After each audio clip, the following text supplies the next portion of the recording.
Hi, okay, so in this tutorial I'm going to show you some of the key elements of WordPress for your website. So basically I'm going to just go through the tabs of which you'll need to use and which you won't really need to use that much. Okay, so basically this is if you want to go into another page. So I generally do this one in an open link, but if you want to visit the page, this is how you do it. So that will go into your website page.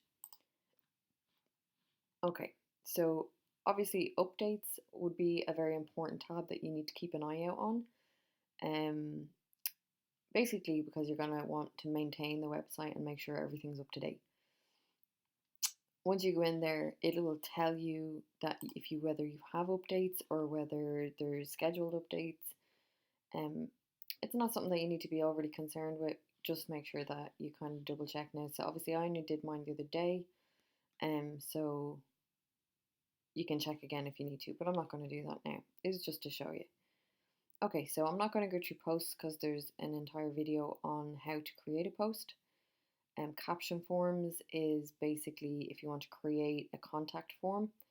You shouldn't really need to go anywhere near this, but if you do want to create another form on a different page, this is how you do it, and it's fairly straightforward and it's very similar to a post. Then again, media, and this is where all your photographs, videos if you have them, documents, all of that is stored. Again, similar to when you're uploading a featured image, it's the library that you have um, here. So I'm also, again, I'm not going to show pages because of a whole video dedicated to that. Comments, you shouldn't ever need to go near. I've never used it.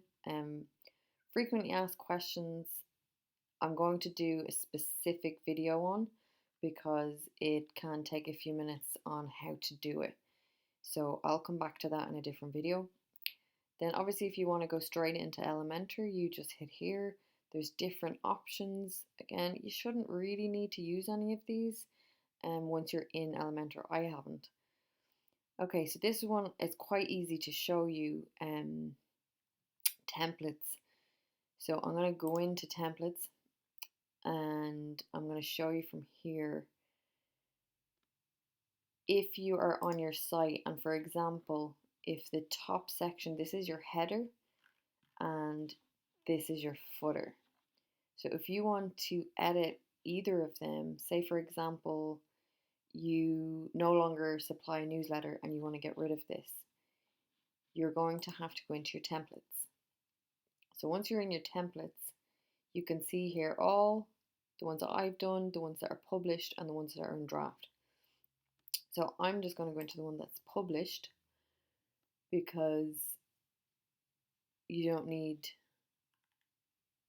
the other two. So basically, say for example, I want to edit my header. I am going to click in this. I'm going to recommend that you don't do this in WordPress, you do this in Elementor. So once you go in here, this will bring you into your Elementor system, and then you're free to change whatever it is you need to change. So once this has loaded, then you can see here, I now have the power to change whatever it is I need to change. Whether it's your email address, the number, times we're open, it's all really easy to do that because that's in your header template. Okay, so again, like I said, if you want to change anything in your header and footer, you have to do it through this, because if you try to do it through your posts or pages, it won't let you anywhere near the top and bottom sections. Okay, so again, appearance, all you'll really use in this is the menus. Don't go near themes. You could just break the whole site. I've never used any of it, so I wouldn't go anywhere near that. But menus is the one you use if you're trying to reorganize your pages or your drop down menus or anything like that. Again, I go into this in more detail in the pages video. So plugins again are something quite specific if you're